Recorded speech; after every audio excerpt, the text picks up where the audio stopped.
It looks like Karrion Kross is no longer with WWE. The former NXT champion who just came off of a major feud going into SummerSlam with Sami Zayn looks to be done with the company. This according to a report from Fightful's Sean Ross Sapp. As of now, Karrion Kross and Scarlett's WWE contracts have expired. Now, this is coming off of a lot of speculation about their future with the company. We're going to get into everything you need to know about this situation, all of the reports, all of the facts that we know to be true at this time, and also going to tell you about another big WWE name who is now no longer with the company. All that much more coming up right here in this video, so be sure to smash that thumbs up, subscribe, hit that notification bell. I'm Omer Q. Let's dive right in. All right, so Karrion Kross, what the hell is going on with this situation? Well, we do have some insight into this. Obviously,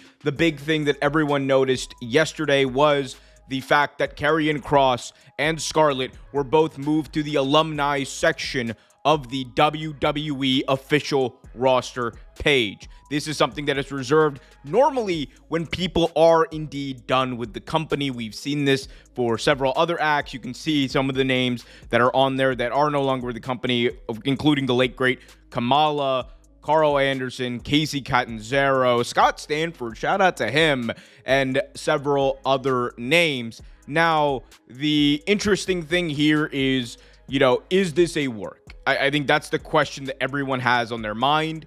It felt like, especially when Karrion Kross cut that promo back at WrestleMania weekend, that WWE may have been willing to lean into the rumor innuendo with Karrion Kross.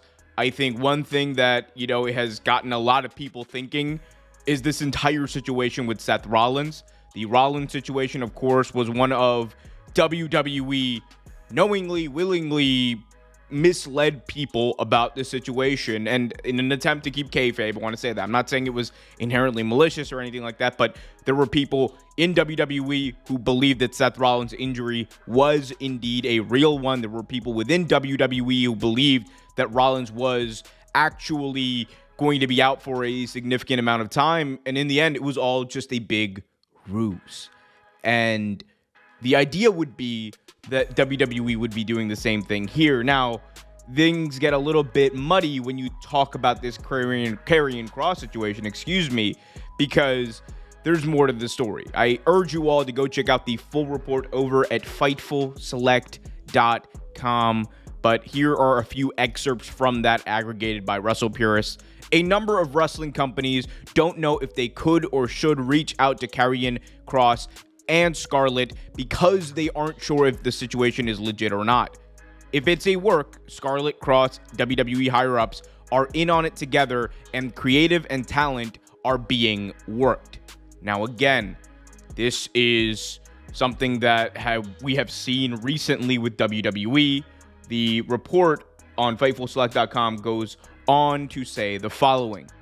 Those spoken to in WWE claim that Karrion Kross and Scarlett were originally slated to travel to WWE Raw last Monday, but their travel was changed by the company and they weren't at the show.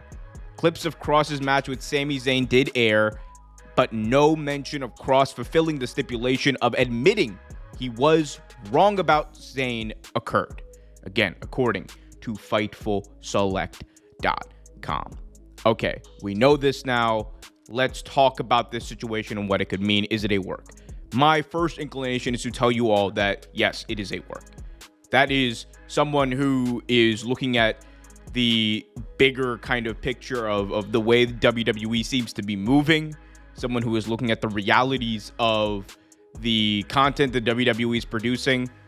It has been now reported that the Seth Rollins ruse that they basically lied to everyone about was indeed a motivating factor, or it was at least determined a little bit by the fact that they were shooting for WWE Unreal next year. And it looks like WWE Unreal in that respect is going to be like a bit of a hard knock situation where every year in training camp, you know how the NFL has like the cameras in there in training camp for a different team. This year it's the Buffalo Bills. Well, it looks like The Seth Rollins situation is going to be one storyline, and potentially I could see the Karrion Kross situation also being one. Combine this with the fact that Karrion Kross, again, has been leaning into this quite a bit on WWE platforms, on social media. It feels like this is right up their alley. Now, is it not?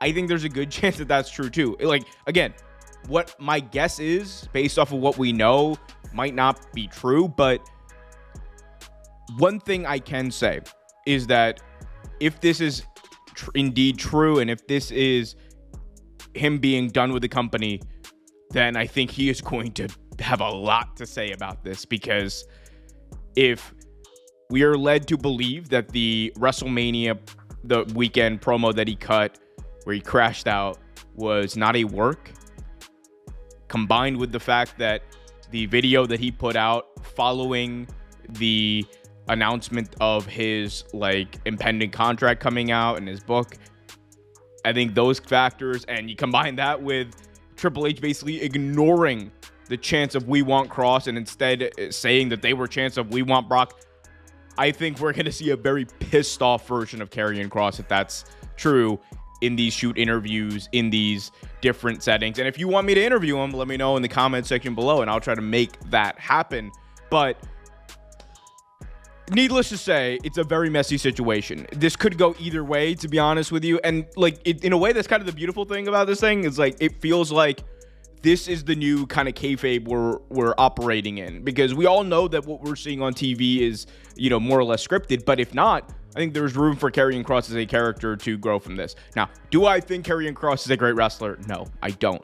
But I think he has the potential to be a fantastic character on TV. He can cut promos. He can do all of that stuff. Now, last thing I want to get into, and then we will jump on out of here. By the way, guys, leave your comments, questions, and concerns in the comment section below. I want to hear from every single one of you. We got another name who actually departed from WWE along with Scarlett and Karrion Kross this weekend, and he is Ashanti the Adonis, the former member of Hit Row, stating on social media the following: after 6 unforgettable years under the WWE lights, the time has come for me to close that chapter. I'm filled with nothing but gratitude for every opportunity, the experience, the lessons, and incredible talent I've had the chance to work with. I'm truly excited to show the world what I can really do. Sometimes you gotta get off multiplayer and progress your story mode. I believe I'm the face of the future and the reason your girl stopped texting you back. That is a crazy ass line to say. He finishes by saying, this is a brand new beginning. I am becoming the best version of myself. You have only seen a glimpse of my true potential, and I'm just scratching the surface. I know that to some, this can be a dark time, but stars can't shine without darkness. The Adonis out. So good luck to Ashanti the Adonis. Good luck to Karrion Kross. Good luck to Scarlett Bordeaux. I'm sure all three of them will be very, very busy, regardless of the legitimacy of 2, at least, of their potential departures from the company. But I want to hear from you guys. What do you guys think about these departures? What do you guys think about Karrion Kross? Is it a work? Is it not? Do you really care? Let me hear you in the comment section. Also, be sure to smash that thumbs up, subscribe, follow me on Twitter at @RealOmerQ for more. And until next time, be happy, be healthy. As always, keep it real.